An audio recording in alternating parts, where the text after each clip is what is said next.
content. Hello everybody. We're here at the trailhead for Klondike Bluffs. We've got some special guests with us. Special guests. Shandy and Mike with Beast Mode. Anthony and Brandy. Yep, with Inferno. With their Inferno, which is a brand new 2024 Jeep Rubicon XR. I guess I should show this one too, which is really cool too. Especially if you're a Seahawks fan like I am. All right, you ready? Yeah. Here we go. This trip started just across from the Moab airport, where we hit the trail with our Jeep friends Shandy and Mike in Beast Mode, and Anthony and Brandy in Inferno. The Klondike Bluff Trail was calling.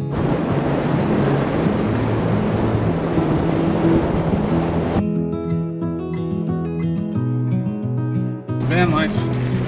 Passed a couple of vans on the way to the trail, classic van life setup, soaking in the desert solitude. Anthony and Brandy have their own van too, so they gave an approving nod. Last time we were on this trail, we kind of got lost a little bit, and so hopefully they still have the markers.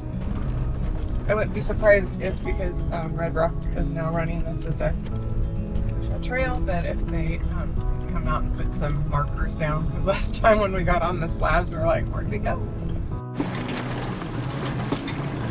Van life. We cruised across gravel roads until we reached a sandy wash. After that, the terrain changed. Washouts, a few rocky obstacles, and the start of a real adventure. Ow! Sorry. Sticker bush. Spicy bush. Spicy bush. What do you? I think this is more washed out than it was. Yeah, for sure. Definitely deserves its 4 rating. Okay, here we go.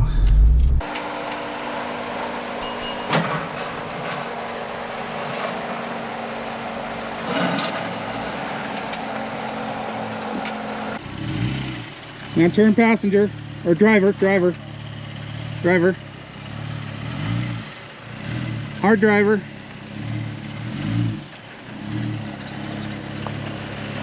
Okay, you're gonna drop on your rear. Got it. Good job.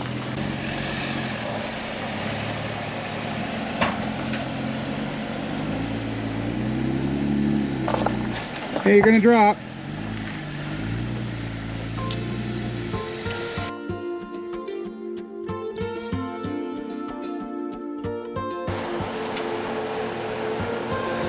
A little bit that way. Come on down.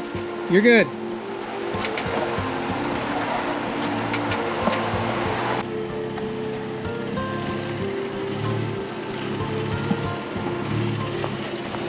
Got it.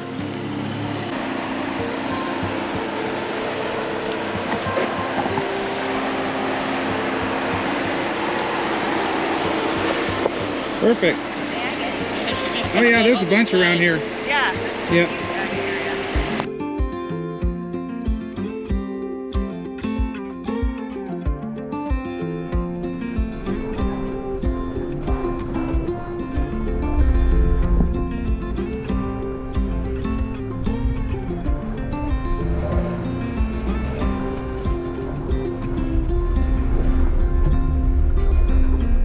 Before the sandstone slabs began, we stopped to check out some dinosaur footprints. We have some dino tracks. I think we might have missed these the last time. Man, she's like, stop. There's an agate. I'm like, okay. Stop. That's a big boy. Here's my shadow. Hi.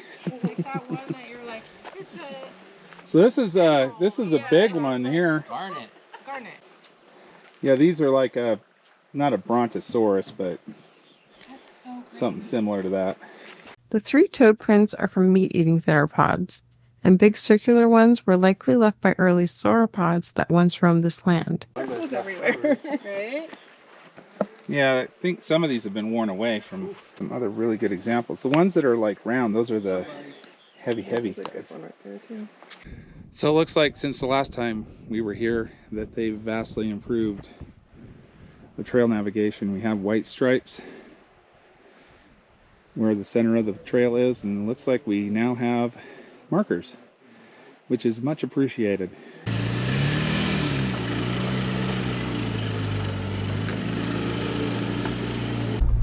So the slab section continues for quite a while, and it's pretty mild.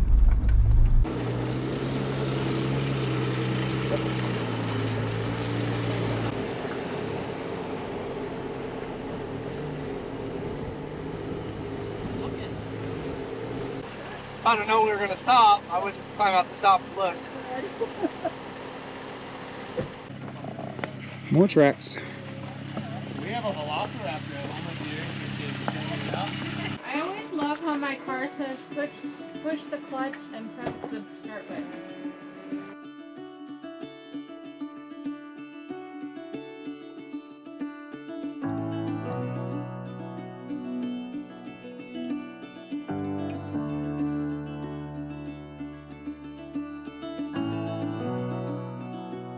Once we launched the drone, we noticed something you can't always see from ground level: long, straight cracks running across the white Navajo sandstone, stretching off into the distance toward the Klondike Bluffs.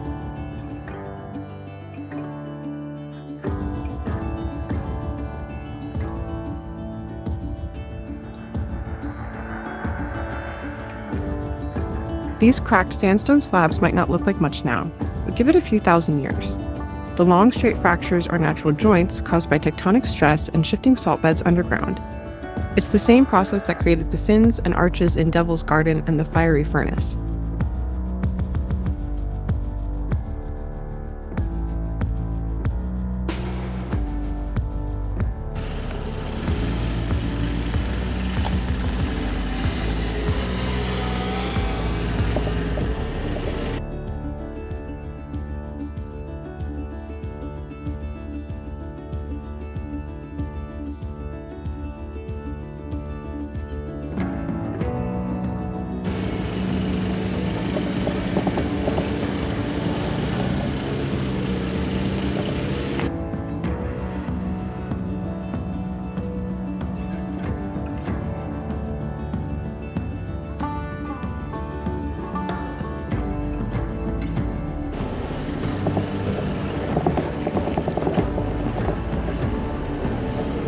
Driving across the slabs was pretty bumpy, like crawling over a giant tilted patio made by nature. The Jeeps handled it fine, but we definitely felt every ridge and seam.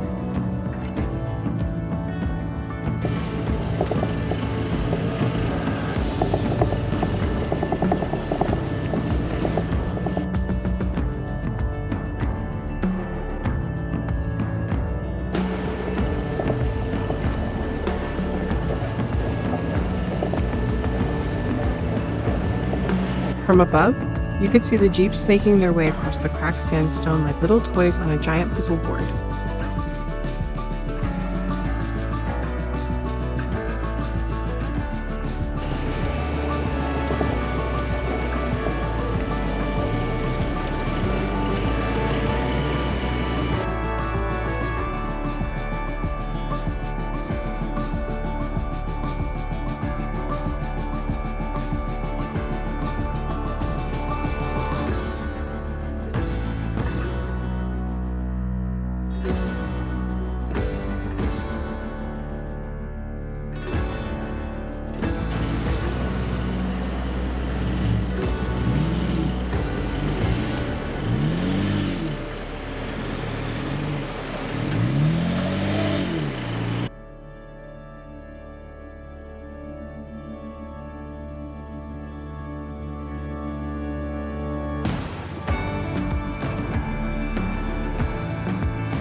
This time around, the trail was much easier to follow. Last time we were here, we actually got a little lost. But now there are more signs, and someone's added helpful white paint stripes on the sandstone slabs.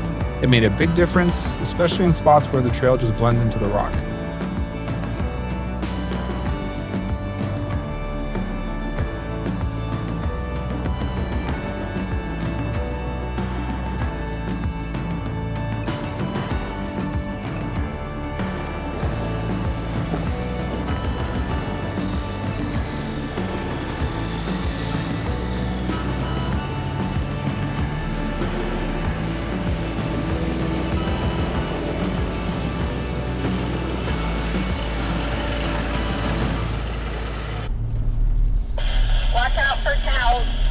Watch out. Oh, they are portable hamburger stands. So.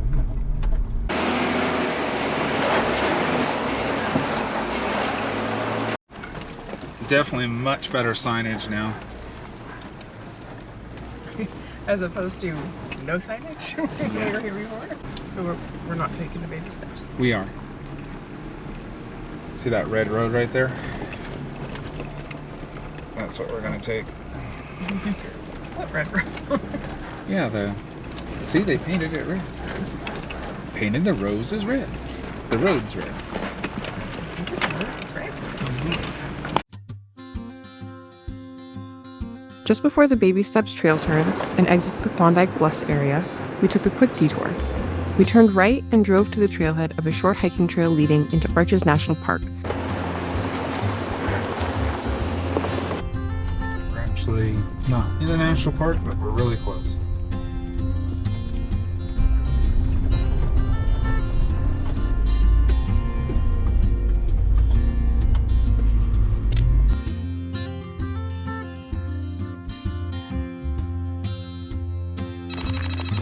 So we are going up to the Klondike Bluff viewpoint. We all just came from over there.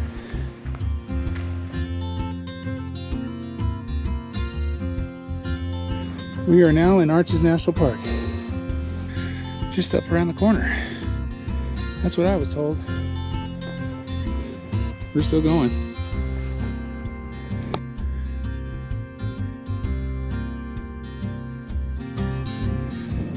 This is a top, but turns out it wasn't as short or as easy as I thought. It got steeper the farther we went, and I eventually had to hand off camera duties to the other Mike, who hiked ahead and got some great shots of the bluffs up close. A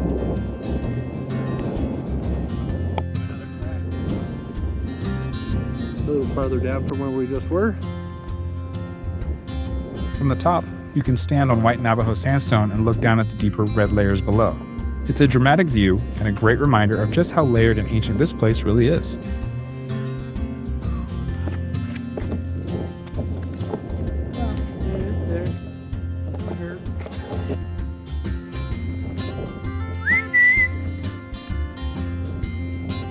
We walked into the little canyon end.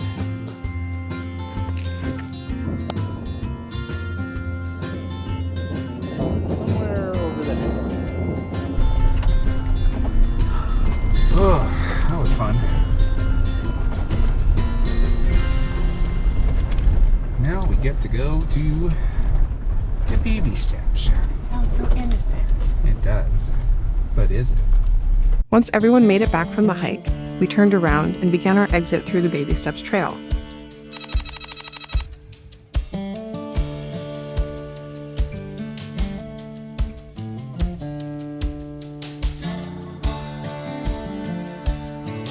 It's rocky and bumpy right from the start, with a couple of small ledges to keep things interesting.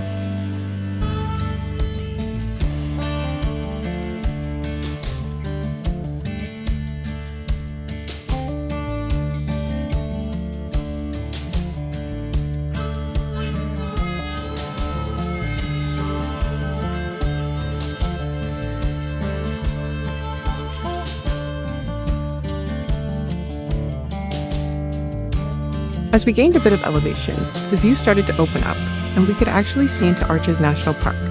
Off in the distance was the Devil's Garden area, with its long fins and jagged sandstone ridges. It's wild to think we were looking into the heart of the park from way out here.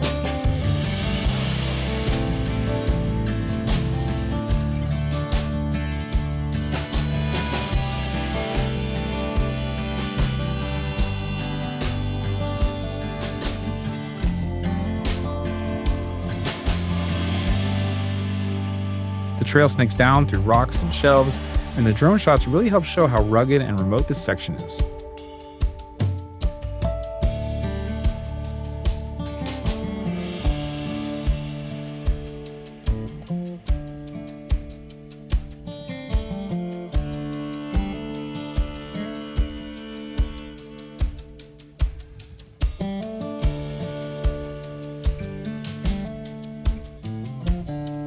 Eventually, we came across the remains of an old shack, collapsed and weathered by time.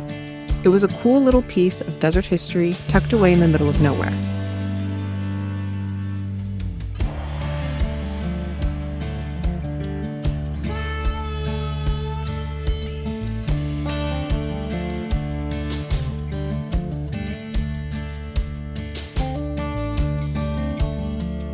But the trail doesn't end there. From that point on, it got much steeper. The rocky path drops fast, and the descent into Salt Valley is no joke. It's a shelf road full of loose rock, off-camber sections, and tight turns that demand your full attention. We took it slow and steady, just one Jeep at a time picking its way down the hill.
At the bottom of the descent, we all caught up and took a breather.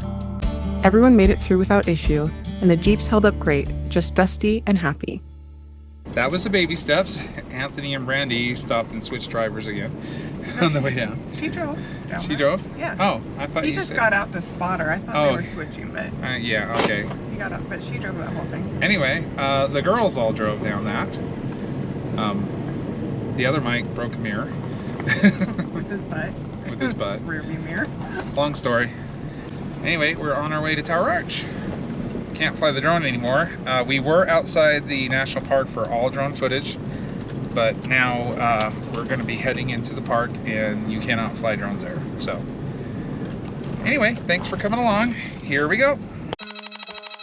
From there, we made our way back into Arches National Park through Salt Valley Road. It's a dirt road that enters through the back of the park, offering a completely different entrance experience from the main gate. The road itself isn't technical, but it is remote, and conditions can change quickly.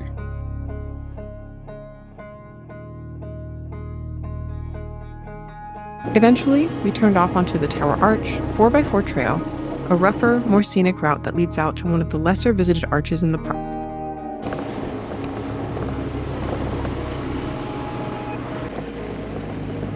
Important note, national parks like Arches are now requiring true 4x4 vehicles with a low-range transfer case for trails like this. If you're driving an all-wheel drive vehicle without low range, you risk getting stuck, or worse, fined. This isn't just a suggestion, it's a rule aimed at keeping visitors safe and protecting the trail. So if you plan to run this road, make sure your rig is up to the task. As we climbed over the ridge, we caught a great view of the marching men, a lineup of tall sandstone spires standing at attention like some ancient desert army. We got some pretty good shots here. It's one of those formations that doesn't get a ton of attention, but it should. The scale is impressive, and the way they rise out of the landscaping formation is just plain cool. The road along the stretch was a mix of sandy washes and rock sections, enough to keep it interesting without slowing us down too much.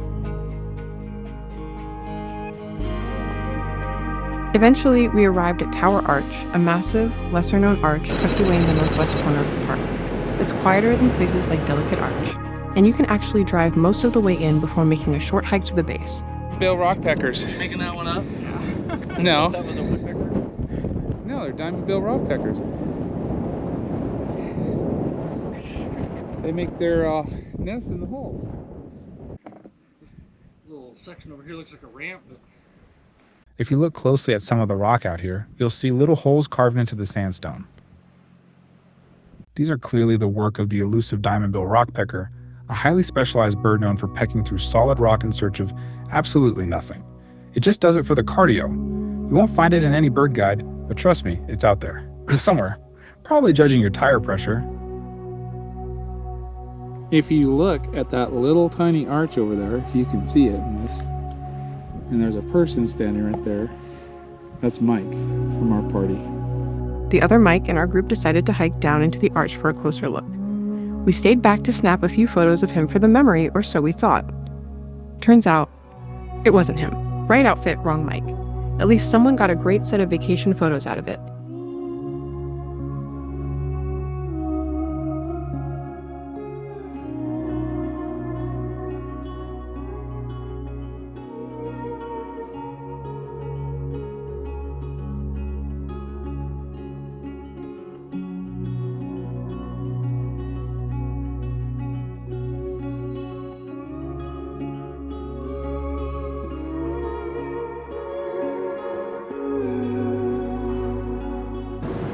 Found out the guy we filmed was not the person I thought it was. We're heading out. We're gonna see Eye of the Whale Arch next. After wrapping up at Tower Arch and double checking we had the right mic this time, we made our way back down the trail to head toward Eye of the Whale Arch. Remember when we first came on this road? It was, we had a Toyota 4Runner that goes at 96. It's also when I almost rolled the 4Runner on that one trail. I remember that. Yeah.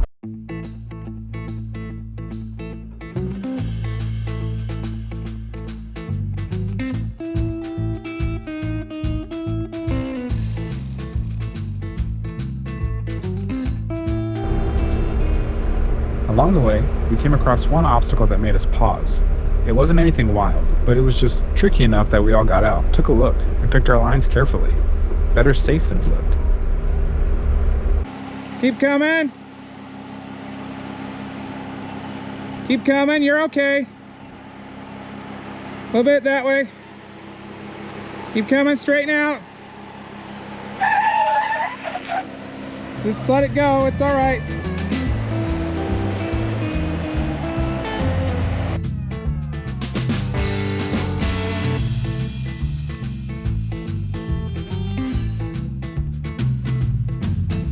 The rest of the drive was just plain fun, wide sandy washes, long stretches of dirt, and plenty of open desert to enjoy. It's the kind of road that reminds you why having a Jeep is awesome. Dust flying, scenery all around, and the trail stretching out ahead.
We eventually reached the Eye of the Whale trailhead and hiked over into the arch itself. It's not the biggest in the park, but stepping inside gives you a whole new perspective.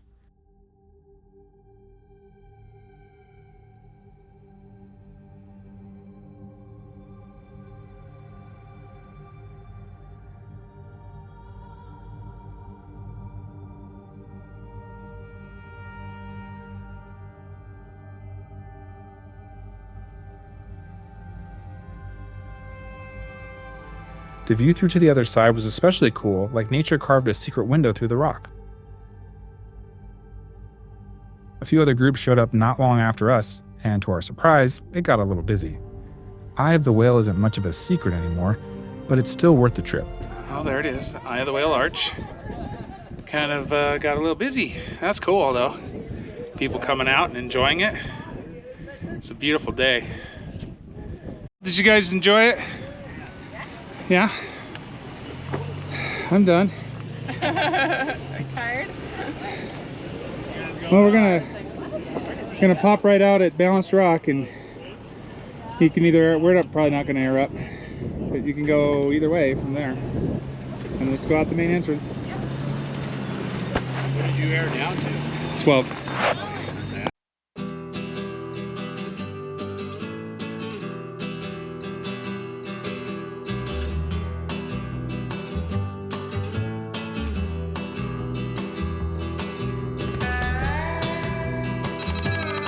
From there, we followed the trail back out and reconnected with the main road near Balanced Rock, finally leaving the dirt behind and hitting pavement again.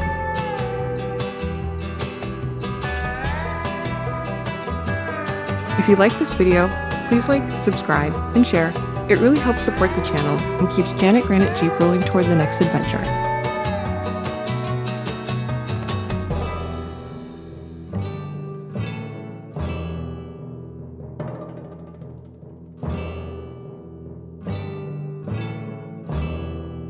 You can also follow us on Facebook, Instagram, TikTok, and Blue Sky. We're at Janet Granite Jeep on all of them.